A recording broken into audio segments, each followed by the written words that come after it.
All right, moving on to international news. Yet another confusing policy announcement by Donald Trump. U.S. President Donald Trump's trade advisor, Peter Navarro, said on Tuesday that an increased tariff of 50% on Canadian steel and aluminium will not take effect on Wednesday. When asked by a CNBC reporter if that meant the 50% tariff on Canadian steel and aluminium would not go into effect Wednesday, Navarro said that's correct.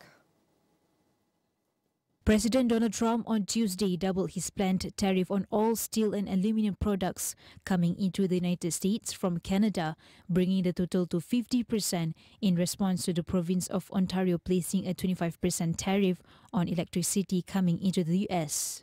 Earlier on, Ontario Premier Doug Ford said that until these tariffs are off the table, until the threat of tariffs is gone for good, Ontario will not relent.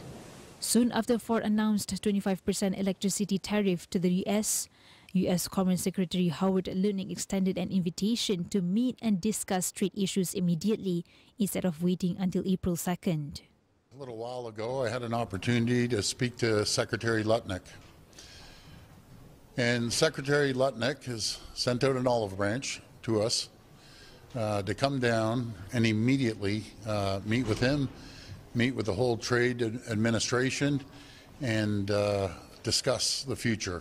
Rather than waiting till April the 2nd, threats going back and forth, tit for tat, I've agreed to suspend temporarily, and we always have that tool in our toolkit, until we sit down over the next day or two. I'll be heading down to Washington along with Dominic LeBlanc, and we'll have a good discussion. Reaction from major countries started pouring in after Trump tantrum on steel. Wenn uns die USA keine andere Wahl lassen, dann wird die Europäische Union geschlossen darauf reagieren. Als größter Markt der Welt mit 450 Millionen Bürgerinnen und Bürgern haben wir dazu die Kraft.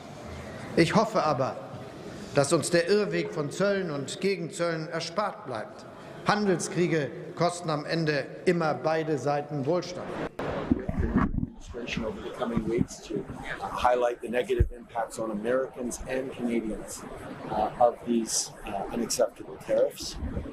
We'll also be working with our international partners and friends, and if it comes to that, our response, of course, will be firm and clear.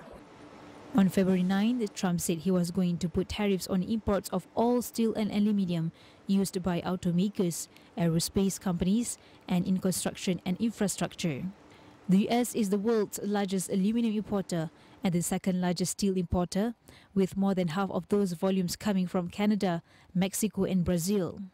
Trump said on March 6 that the metals tariffs would not be modified, despite suspending tariffs on most goods from Canada and Mexico. Price premiums for aluminium on the physical market in the United States surged to a record high last week due to the looming threat of tariffs on the metal, which is used in the transport, construction, and packaging industries.